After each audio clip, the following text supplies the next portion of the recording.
Welcome to Design Emergency. I'm Alice Rawsthorn, co-founder of Design Emergency with the fabulous Paola Antonelli, who joins me here in London from her base in New York. Hi, Paola. Not as fabulous as you, Alice. Oh. Now, on most episodes of Design Emergency, either Paola or I interview extraordinary designers, architects, engineers, and activists who are at the forefront of designing positive change. But every so often, we come together to discuss the design response to a complex and contentious issue that we believe is crucial to design now and in the future. Gender politics is always high on our agenda, and every year we celebrate International Women's Day by identifying and discussing what we call the hidden heroines of design. Some of our personal favourites among the remarkable women who've made significant contributions to design throughout history, but have never received the recognition that they truly deserve. All of them have worked against the odds by overcoming first the misogyny that sadly has impeded women's progress for so long, though many of our hidden heroines also face prejudice and bigotry due to their ethnicity, heritage, religion, geography, and so on. So it's our pleasure to share their inspiring stories with you, starting with Paola. And indeed, these are our favorite hidden heroines for today, but I have to tell you, the list is long, and we wish we could share it all with you. My first one is a fascinating story of innovation, of creativity, and unfortunately also forgotten legacy. It's the tale of Elizabeth, also Lizzie Maggie, a name that is not familiar as it should be, especially when we talk about one of the world's most popular board games, Monopoly. She was the true inventor behind this game that I'm sure you all have played. She was born in Illinois, the United States, in 1866, and she was not just an inventor, but also a staunch advocate for women's rights, an accomplished writer, a stenographer, and a game designer who believed in using her creativity to really make a difference. And in an era of significant economic disparities, Lizzie sought to illustrate the dangers of land monopolism and the wealth concentration that it led to. So her solution to do so was a board game. She was really inspired in the early 1900s by the work of Henry George, a political economist that had this interesting concept of the single tax, a system that was aimed at reducing economic equality. And she invented a board game based on it. It was called The Landlord's Game, and she just patented it in 1904, long before the Parker brothers turned it into a household name. It was an educational tool that had two sets of rules. One was an anti-monopoly set that rewarded all players when wealth was created. And then there was the monopoly set of rules where the goal was to crush opponents, which is today's Monopoly. And despite receiving a patent for her game in 1904, she did not achieve the commercial success she had hoped for. It was played in various circles. It was adapted and modified by many who played it. And then in the 30s, Charles Darrow, who was a board game designer, introduced it again and commercialized it and sold it to the Parker brothers in 1935. At that point, the game was a massive success, but yet the company initially downplayed Maggie's foundational role and bought her patents for a mere $500 without recognizing her as the original inventor. Sadly, Elizabeth Maggie's role in creating what would become a global phenomenon was nearly erased from history. So let her story be a compelling reminder of the power of innovation to educate and enrage, but also a cautionary tale about the recognition of intellectual contribution. Because her vision was not just to create a game, but to spark conversation. And she invented the desire for social justice within a board game and kept it live every time we pass go and collect $200. Oh, Paola, what a story. And there are so many cruel ironies in it. I suspect monopoly is interpreted slightly differently in different countries. One of the sort of harshest inconsistencies here is that in the UK, it's always been very much seen as encouraging capitalism. We all know that Park Lane and Mayfair are the poshest, most expensive parts of London because they were the most expensive places on the monopoly board, and we were encouraged to acquire more and more of them. I know, and it was same here in the United States, it was about crushing the opponents once again, right? Indeed. Well, poor Lizzie Maggie, but thank goodness she is being remembered now. Now, my first heroine is the pioneering car designer Dorothée Poulengy, who's believed to have designed the first car that was developed specifically for women. She was born in France in 1894, the daughter of a car designer, Thomas Poulengy, and moved to the UK with her family as a child. Her father ran a car factory in Paisley in Scotland, and Dorothée pestered him to let her work there. By her late teens, she was obsessed by the design, manufacturing, and engineering of cars, but when she applied to join the Institution of Automobile Engineers in 1914, she was rejected on the grounds that, and I quote, "the word person means a man and not a woman," and it's horrific to think how many other sectors that must have also applied in. Dorothée's golden opportunity to prove herself came, as it did for many other smart and resourceful women, during World War I, when women had to take the place of men in the workforce. She was put in charge of female munitions workers who were producing bombs for the British Army. Eventually, Dorothée was managing 7,000 people and was finally accepted by the stodgy old Institution of Automobile Engineers as its first female member. After the war, she was hired to manage the Paisley car factory that her father had run as it resumed car production as Galloway Motors. She persuaded her father to continue to employ as many local women as possible after the war, because most wartime women workers at the time were fired as soon as peace was declared and literally returned to the home front.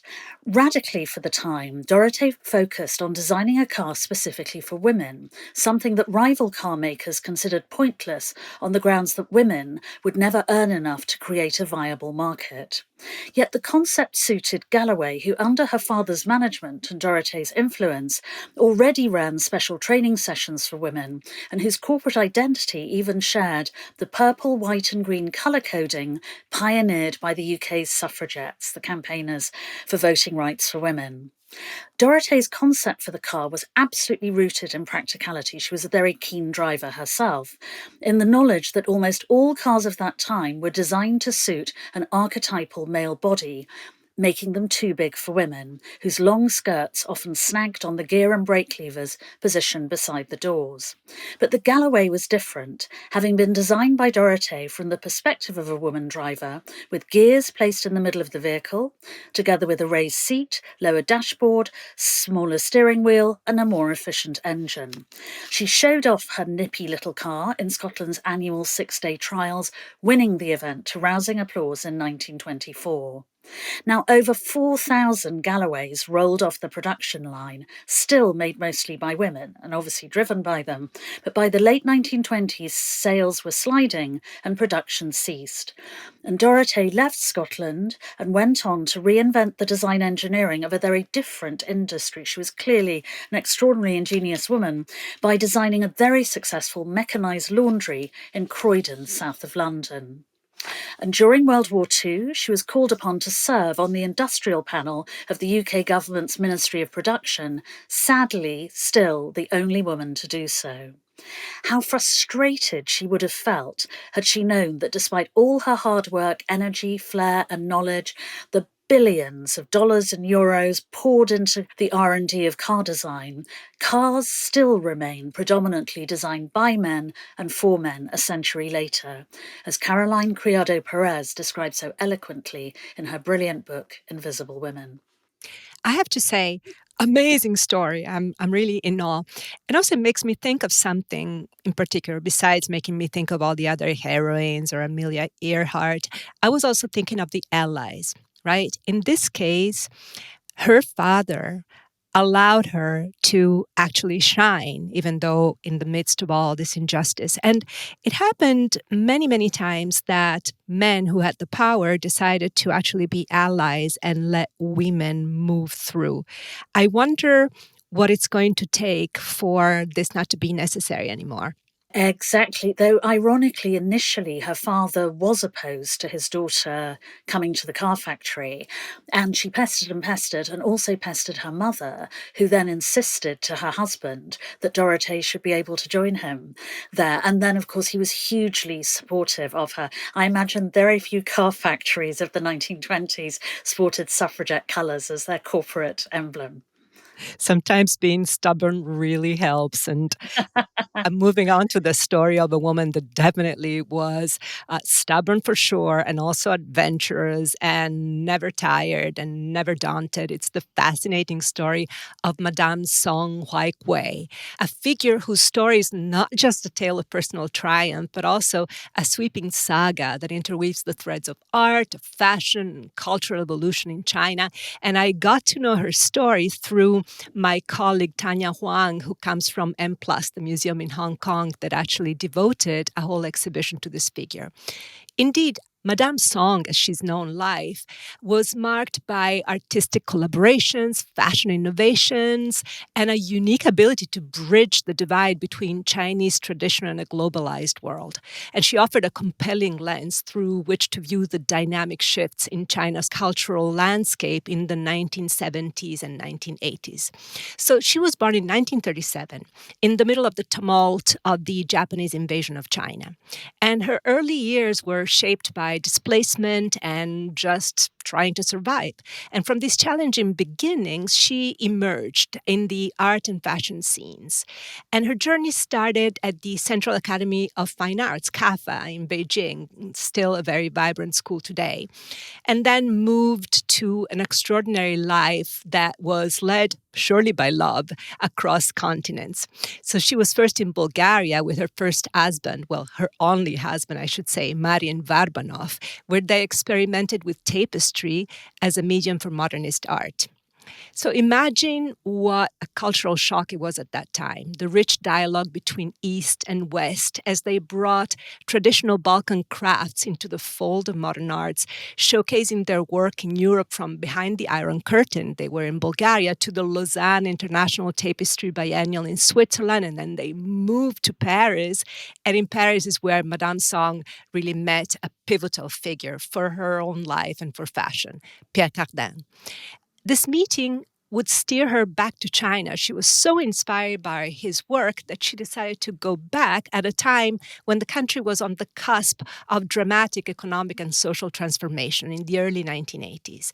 The country was beginning to open up, and she became a pioneer, introducing vibrant colors and modern designs to Beijing's fashion landscape that at that time was still dominated by monochromatic tones. And her collaboration with Pierre Cardin brought these broad shoulders models to Beijing, where they were photographed on bikes, on Chinese bikes.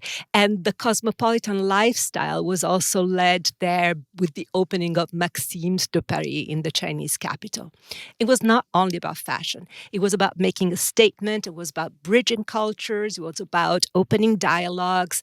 And Madame Song's legacy is multifaceted. So she was dubbed the godmother of fashion, which was a testament to her influence in shaping China's fashion scene, but her impact extended far beyond.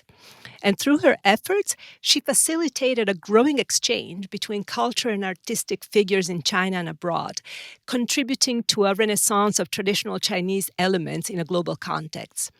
The Five Dynasties fashion show, a narrative of China's sartorial evolution, stands as a testament to her visionary blend of history and modernity.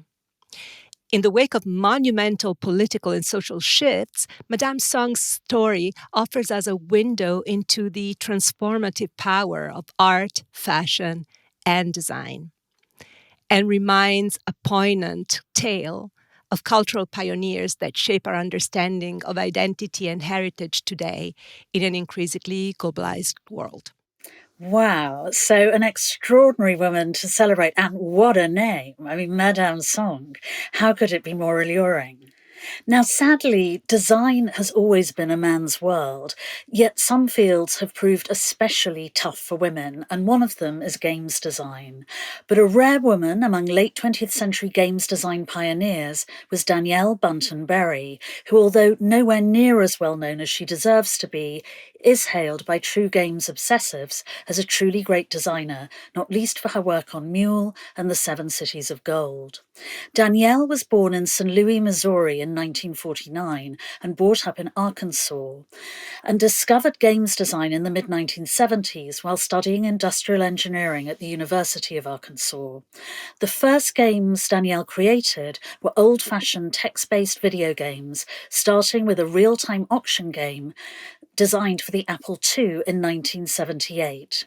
Her first major success was Mule, designed for Electronic Arts in 1983, and the most successful of all was 1984's The Seven Cities of Gold. All these games were designed to be fit on tiny floppy disks in just 170,000 bytes, yet her passion for the medium and her firm belief that the future of gaming would be defined by the ability to build and nurture social relationships among multiple players was hugely influential. During this period, Danielle was known as Dan Bunton, having lived since birth as a man. In 1992, Dan surgically transitioned and adopted the new name of Danielle Berry Bunton. Her career never quite regained its momentum, although she released a new game, Warpath, in 1997, a year before she died of lung cancer at the age of 49. Danielle remained a popular and widely admired figure in games design for her earlier work. She was given a Lifetime Achievement Award by the Computer Game Developers Association 2 months before her death, and in 2000, fellow designer Will Wright dedicated The Sims, one of the most successful games of all time, to her memory. Ask most games designers what their favourite game of all time is, he said, and you'll get Mule as an answer, more often than any other title. As Danielle Berry Bunton shows us, there are many different ways of being a hidden heroine of design, and if you're interested in her story, you can read tributes to her from her family, friends, colleagues, and mule nuts on the Danny Bunton Memorial website, where they share their reminiscences and personal responses to her transition in a loving celebration of Danielle and intriguing insights into the gender politics of games design at the time. And you're talking about mule nuts. Here's one. Mule has been on the initial list of video games that we would like, we meaning Paul Galloway and I would like to have in the MoMA collection. And it's just been hell finding the copyright owners and so on and so forth, but it's still there. We're mule nuts too. Great. So I have to confess, it's been quite amazing to try and span the whole world and find testimonials of all different kinds of hidden heroines. But there's one part of the world where we're often pausing these days, and that's the Middle East and Palestine in particular. So the next tale of resilience and also of heritage and of the enduring power of design and art is told through the lens of Inash, a Beirut-based nonprofit organization that tries to transform lives and preserve culture, in particular, the culture and the lives of Palestinian weavers and embroiderers. And for this particular story, I have to thank you, Alice, who wrote a beautiful essay about them. So imagine for a moment the streets of Mar Elias refugee camp in Lebanon. And here, amidst the hustle and bustle, lies the heartbeat of a centuries-old tradition, which is Palestinian embroidery. And our story begins with Jamila Salim, a woman whose life has been interlaced with the threads of this art for over 3 decades. So in your essay, she talks about the fact that in Palestine, women could gather to embroider, to share history, a stitch here, a word there. And now, she says, we continue this tradition inside our homes, keeping our culture alive amidst the challenges of refugee life. Jamila is regarded as one of the most skilled contemporary Palestinian embroiderers, and her sister Nazmieh together has found not just a passion, but also a lifeline in embroidery, thanks to Inash. So Inash was founded in 1969 by the artist Yuget Kalan, that is also Yuget Beshara al-Khoury, the daughter of Lebanon's first president. And the foundation and the organization was born from a vision to create employment and provide an income for refugee women confined to the camps. These women were faced with limited employment opportunities and cultural barriers and could not really work outside the camps. They found in Inash a chance to develop marketable skills, earn an income, and most importantly, sustain a vital part of their cultural heritage. And indeed, Ishan means revival, rebirth. But this story is more than just about preserving traditional crafts. It's a narrative of cultural survival at a day like today when so many cultures are really endangered by war and also by ignorance. And Rachel Dedman, in her book At the Seams, A Political History of Palestinian Embroidery, highlights how the Nabka displaced over 700,000 Palestinian Arabs and jeopardized not only their homes, but the very essence of their culture. Inash, through its workshops, has rekindled this flame of tradition. The workshops not only teach skills, but create a space for women to earn a living by crafting shawls, scarves, cushions, and also by collaborating with very important artists. For instance, Malak Al Husseini Abdul Rahim, the great Palestinian embroiderer who has led the organization's workshops for over 40 years, also included collaborations with artists like Mona Hatoum, whose significant work 12 Windows from 2012 embodies the essence of different Palestinian regions through these embroidered panels. So today, the United Nations Relief and Works Agency for the Palestine refugee in the Near East estimates that there are more than 5.9 million Palestine refugees, 1.5 million of whom live in the 58 agency-operated camps located in Gaza, the West Bank, East Jerusalem, Jordan, Lebanon, and Syria. This census is complex and might not be perfectly accurate, but according to Inash, about 450,000 refugees are hosted in Lebanon. And since the inception, about 8,000 women have benefited from the production of Inash products. And women like Jamila and Nazmieh weave together not just fabrics, but the rich tapestry of their history, identity, and dreams for the future. No, it is an extraordinary project, and I have to thank Rachel Dedman for introducing me to it. She's a curator at the Victoria and Albert Museum here in London and has curated a beautiful exhibition on Palestinian embroidery that opened at Kettle's Yard in Cambridge last year and is now on at the Whitworth Gallery in Manchester. And obviously it couldn't be more timely in showing the richness and extraordinary quality of this very important strand of Palestine's cultural history. Now, on to another rapidly changing, for very different reasons, part of the world, and our final hidden heroine. She is Bea Valdez, who is the Philippine jewellery designer who for the last 2 years has been editor-in-chief of Vogue Philippines. I had the pleasure of meeting her when I visited the Philippines for the first time last autumn to speak at the International Design Congress in Manila. It was fascinating to visit such an ambitious and optimistic country which had suffered so much in the past from colonial brutality, not least by the British, and whose dynamic design sector is seen by politicians and designers alike as a crucial component of its thriving creative economy and one of its great hopes as an economic catalyst for the future. Equally interesting was the opportunity to speak to Filipino designers and other creatives at a time when they, like their compatriots, are determined to forge a new national identity, to define national and international perceptions of the Philippines in the future.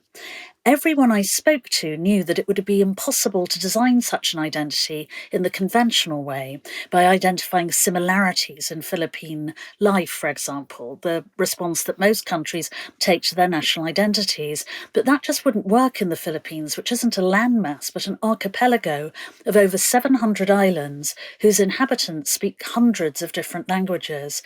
It's an intensely diverse nation, culturally and geographically.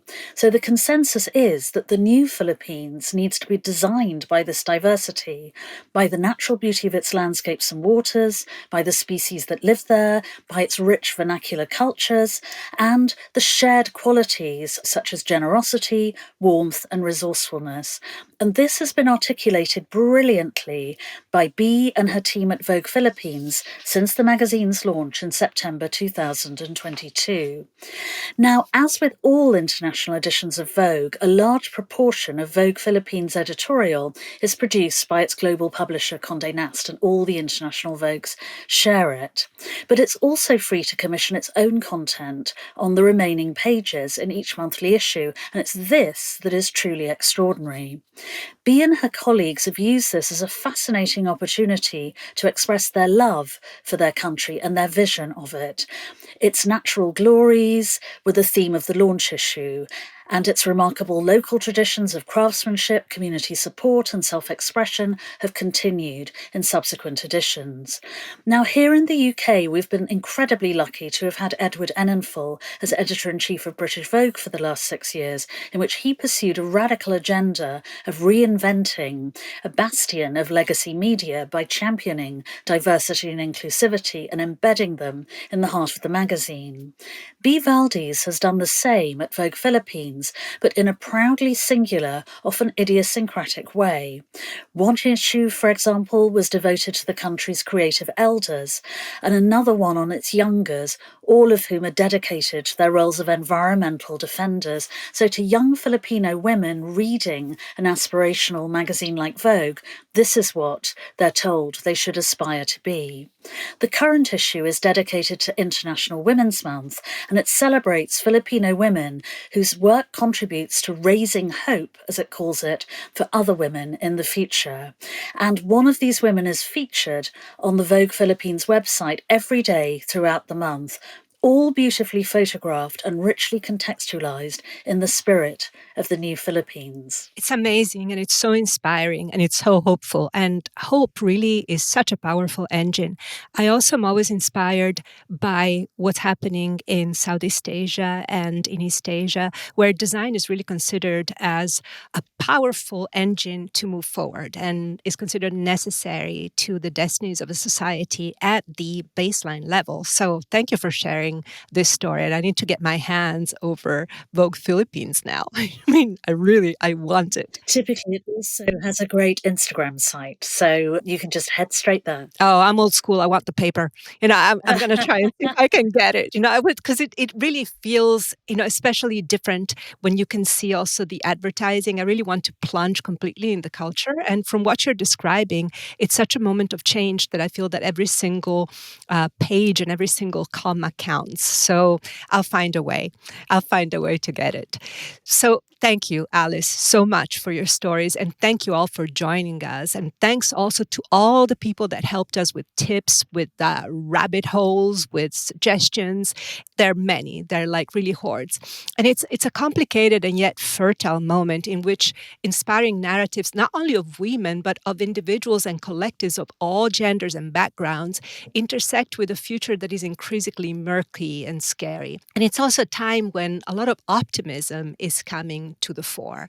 There's exhibitions that we've seen lately that speak about a difficult past, exhibitions like Sisters that was at the Barbican about women in the environmental movements, or about women in revolt that was about women in the UK and their revolt, or recently also Judy Chicago, the retrospective here in New York at the New Museum. And there's exhibitions all over the world that speak of women that try to make a difference in many different ways.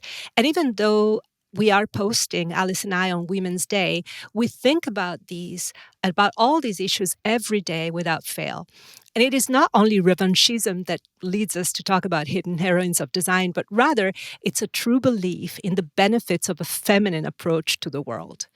And when I say feminine, I mean generous. I'm really also reveling in the stereotypes, but I believe that these stereotypes can help us. We're still far from parity, and we're still far from justice. If anything, especially in the country of my current residence, the United States, we're going backwards.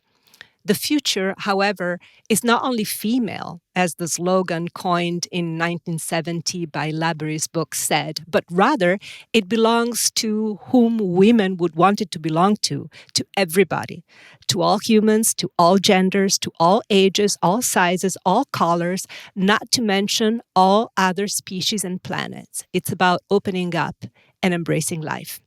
Thank you very much for joining us today. Thank you.